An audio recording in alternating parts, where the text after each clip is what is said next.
Well,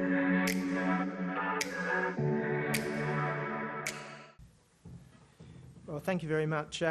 You've doubtless all heard that the Great Barrier Reef is on its last legs, and it's been smothered by sediment, polluted by fertiliser and pesticides, and it's killed by dredging and, of course, climate change.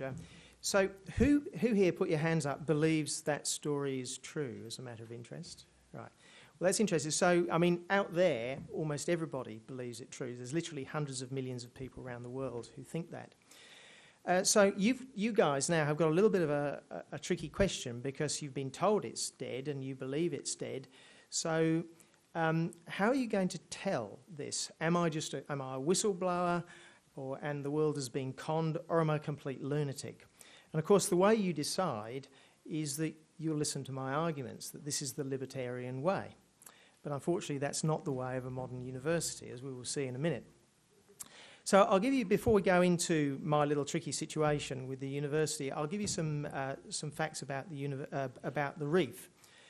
Climate change is supposed to be killing all the corals, but did you know that most of the corals that live on the Great Barrier Reef also live in Indonesia and Thailand, where the water is 1 or 2 degrees hotter, and they actually grow 50% faster there, in fact probably more.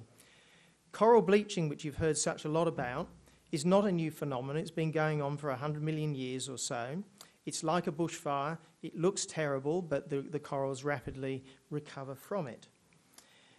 You would have heard statistics like 1/3 of the reef has died in the 2016 mass bleaching event.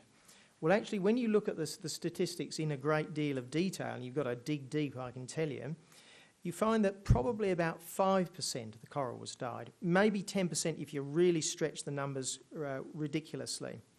That sounds like a lot of coral, but consider that between 2011 and 2016, the southern part of the Great Barrier Reef, the amount of coral increased by 250%. So the change of 5% or 10% downwards really doesn't add up to a hill of beans.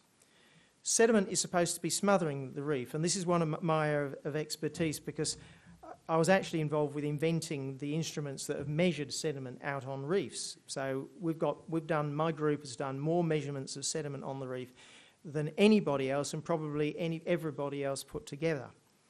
Turns out that there's about 100 times more sediment that gets resuspended from waves and goes onto the reef than comes down all the rivers from all the farms put together. And it's that wave stirring that's most important. And of course, then you have cyclones. They suspend so much sediment, it's just not funny. If you actually go out to the Great Barrier Reef, you're flat out even finding a single grain of sediment on the reef itself that comes from land. And you can tell whether it comes from land because the sediment on the reef is made out of broken down calcium carbonate, coral skeletons, totally different composition. And the sediment from land just isn't out there. Dredging is also supposed to be killing the reef, but in the last 2 decades, a couple of $100 million has been spent monitoring dredging operations to see how much it kills. And basically, apart from 1 or 2 in Western Australia where they actually dredge through a reef, you're flat out measuring even a single coral that dies in most of these things. And on that one where they did drill through the reef, they found that the effect of dredging goes maybe 2 or 3 kilometres. But most of the reefs on the Great Barrier Reef are, well, on average 1,000 kilometres from a particular port, and are almost always between 50 and 100 kilometres from the nearest port, so they really are not affected. Coral growth rates have increased by 10% since the 1940s. Pesticides never get out to the reef in quantities that would affect the reef. In fact, they're in such low quantities you can barely even measure them, even with the most accurate scientific instruments. Crown of thorns starfish are entirely natural, and sediment cores indicate that there have been plagues of them around for time immemorial. They are not like cats or tame cane toads. They are actually a native Australian species, just like a kangaroo or an echidna. Coral certainly fluctuates in coral cover over time, but the amount of coral that we've got now is not significantly different to when records properly started to begin in the 1985. But the scientific consensus is that the whole thing is on its last legs, And this is a big deal now if you're from North Queensland, because every single one of our major industries is affected by restrictions caused by the supposed demise of the Great Barrier Reef. Sugar, cattle, mining, port dredging, and the tourist industry, because the whole world knows that the reef is dead, so why bother coming? So the question is, how could this all be so wrong? It sounds like a bit of a crazy story, that so many scientists could be wrong, and I'm the only one. I'm not the only one, by the way, but I'm one of the few who thinks that this is all a load of rubbish. Well, I've actually got some bad news for you. This is not the only area where scientists get it wrong. Who here has heard of the replication crisis? Hands up. Who here has not heard of the replication crisis? All right. Well, frankly, shame on you, because it's the biggest thing in science in the last 40 years. But you do have an excuse, right? The replication crisis is where we're finding, when we try to repeat science that's already been done, we find it's wrong half the time, right? So this is why you've never heard of it, because scientists don't tend to like to blow the trumpet on this one too much. Can you imagine any other profession where it's wrong half the time? You know, perhaps flying an aeroplane. Aeroplanes only crash half the time. Right? Now, this is just not me saying this, all right? This is the big journals and the big national science organisations. We're talking about this. Possibly the most famous quote on this is by a chap called Horton in the leading medical journal, The Lancet. Very famous. He said, "The case against science is straightforward. Much of the scientific literature, perhaps half, may simply be untrue. Afflicted by studies with small sample size, tiny effects, invalid exploratory analysis, flagrant conflicts of interest together with an obsession for fashionable ideas of dubious importance, science has taken a turn towards darkness." And then John Ioannidis from Stanford University, who in my view is actually the father of the replication crisis, wrote a very famous paper which has been cited more than any other paper in the last few years, called "Why Most Published Findings Are False." He reckons that we're wasting about 85% of our science resources following bad science, effectively down a rat hole. So yes, scientists can get it wrong, and they can get it a lot wrong, and a lot of scientists can get it all wrong on one particular thing without any problems. All right, so how did this get me into a spot of bother? Well, for the IPA, I wrote a chapter in the book on climate change and how climate change affects the reef, or doesn't affect the reef.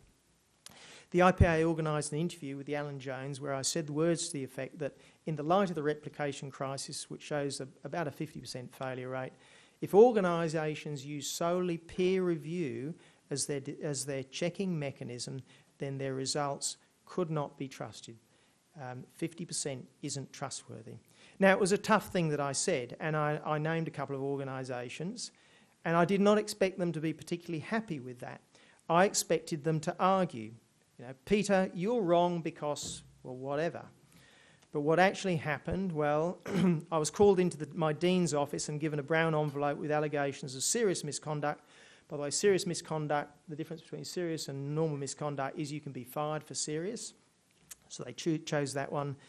They told to keep all the allegations secret. In my view, that was in total contravention of my work contract.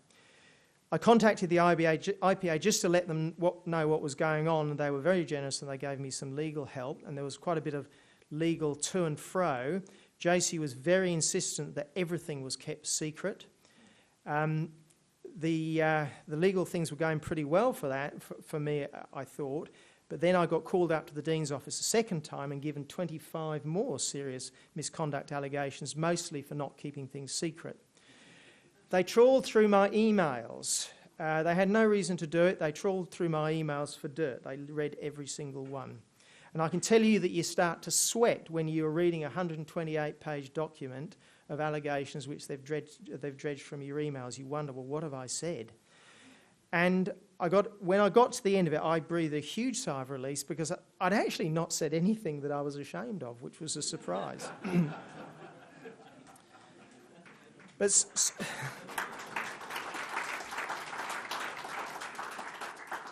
some of the allegations were really incredible. They objected to me emailing my wife.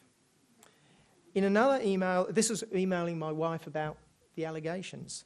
In another email, I complained to a friend that the university was Orwellian for not allowing me free speech. So JCU then read my emails and complained that I was not that I was not allowed to call them Orwellian. I thought it must have been a joke, that they actually had some sorts of sense of humour, but actually they just didn't realise that they had proven themselves to be Orwellian and that Big Brother really was watching me. I'll show that they don't had a sense of humour a little bit as well. The case dragged on for some time, legal to and fro, and it was draining resources, but we decided to file in court to fight it, right? In my opinion, at that stage, the university wasn't expecting us to do that, and they certainly weren't expecting the fight or the really bad publicity that was coming about. So as soon as we filed, within a day or so, they gave me a final censure, your last thing, and told me to keep it secret. Except to my wife, they agreed that I could talk to her, which was nice of them. And I confess at first that I'd got away with it, right? Well, I hadn't been fired, and I really thought I was going to get fired. And I was inclined to accept it. The final censure, I'd kept my job. We'd fought the battle to a draw, and my wife disagreed, in fact. She said, "You are now silenced, and JCU has you where they want you to be, with a gun to your head, with the final censure, and a muzzle on your mouth." I couldn't really say anything without taking the risk that I was going to get fired. And she was dead right. Within a short time, I was supposed to give a talk at the Sydney Institute and the IPA, as I recall, and the JCU insisted on reading my PowerPoint presentations, and they asked for some parts to be removed and other parts to be modified. And when I did give the lecture at the Sydney Institute, some people asked some questions, and I found that I actually couldn't answer the questions because of the restrictions that had been placed on me. So we weighed this up for a little while, but in the end, there was just no choice. We had to fight. What they were doing was wrong, and we were going to fight it, even though we knew that this was going to raise the ire of JCU even more and take a considerable risk. So with the great assistance of the IPA, especially Matt Lesh over here, we went for a GoFundMe campaign to raise $100,000 for the required legal assistance. And we got that $100,000 in 2 days with a GoFundMe, which was fun. And there may be some people here. It was incredibly nerve-wracking, but it was also a bit exciting as well, right? Seeing the money rack up. Now, to do that, I had to put all the information on the website, everything. All the allegations, all 40-odd, at this stage, 27 charges against me. And I did that because, well, firstly, I have a right to do that, in my view. Secondly, the public have a right to know what a public university is doing with their money. And thirdly, you can't say to people who you're trying to get some money off, JCU has accused me for 27 counts of serious misconduct, please give me $100,000, but I can't tell you what it is about. Remember, these donors know I work at a university. I could have been touching up the first-year ladies. They need to know everything, so I have to, well, it's true, isn't it? That's what people think. We're talking about 27 cases of serious misconduct. People start to wonder, well, what has this guy done? And that's why I had to tell people, hey, guys, it's nothing bad, all right? I just said some things. All right, well, the GoFundMe campaign made JCU really angry, especially as there was lots of very adverse publicity. So there was a third meeting with the Dean, and I was given another brown envelope with a dozen or so new allegations. Again, they claimed that I broke the illegal secrecy directive, and they trawled up other matters, all of which I put online so that other people could judge whether I was guilty or not. My favourite allegation was an email I sent to an old friend, an ex-college, with the subject line of the email, "For your amusement." And I attached a newspaper article about my case, which was fairly uncomplimentary to JCU. And I didn't say anything else, right? JCU claimed that for just sending that with "for your amusement," I'd broken the rule in our enterprise bargaining agreement that I'm not allowed to parody, vilify, or satirise the disciplinary process. And by saying "for amusement," I'd done that. I've never heard anything more pathetic in my life. I must say, I laughed when I read that one. Well, anyway, it dragged on more to and fro with the legal people, and I was finally fired. I was actually sitting under a palm tree in Bamaga on the tip of Cape York Peninsula when I got the phone call from the HR manager, And he was jolly nice about it, and he offered me counselling just in case I was a bit upset about things, right? So we said, to hell with that. We're going to go for another GoFundMe. We needed more cash, and we got $160,000 in 3 days. So thank you all for that much too. During the 10 months that this was going on, there was considerable media interest, which was almost all entirely unfavourable to the JCU. And I managed the incredible feat, I'm very proud of this, I managed to get Andrew Bolt to agree with the ABC. And also Breitbart to agree with the Guardian newspaper. That was how bad the publicity was for the university. Now, you may wonder why JCU was so keen to keep all the allegations secret, and you may think that it was because JCU might have think that it would reflect badly on them. But actually, by enforcing the secrecy provision, the illegal secrecy provision, the victim cannot get help and cannot organise resistance. The secrecy provision is a powerful tool to control the academics, or in this case the proletariat, I guess. If I had not been able to talk to the IPA or do the GoFundMe campaign, I could never have got the legal help. I would have been fired much sooner, and I would have had no hope of fighting back. So that's why this secrecy provision we're fighting so hard, because it means that people can't fight back. I won't go into any much more detail on this. The court case will be held in mid-November.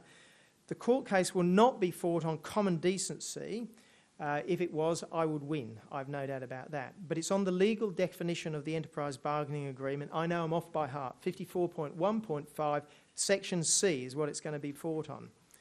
But anyway, we've got a good chance of success. We've got an excellent legal system, but it's not certain.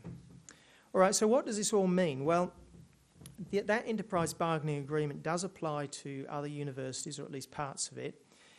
So what will happen if I win? Well, actually, all it proves is that if you could raise 260 grand of other people's money with a huge amount of help from the IPA and lawyers, a lot of grey hairs and angst, you might get your job back.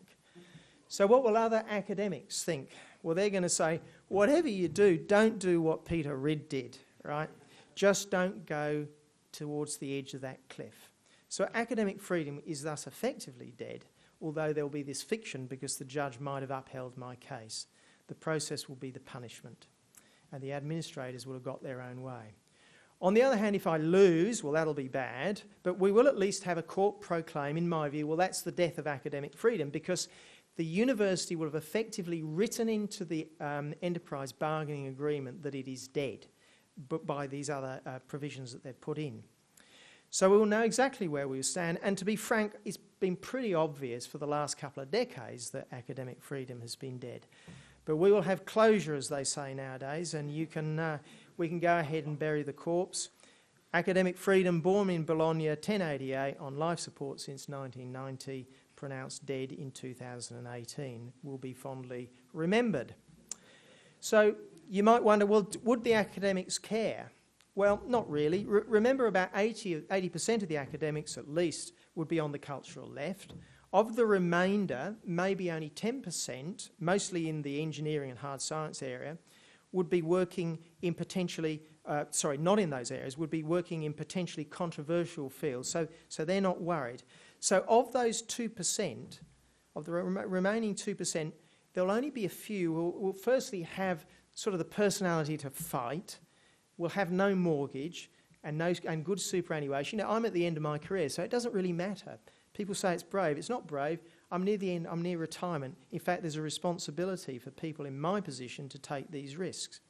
But anyway, what you end up with is about 1 in 1,000 academics who are actually effective and willing to fight to do anything about it. So don't expect a groundswell from the academics. So the big question, is academic freedom already dead in name? Well, probably. Do we give up on universities being the main font of our original thoughts and cradles of vigorous debate? And is it now, in fact, the blogs and the new media which are doing that? Well, in most fields, I think that is absolutely true.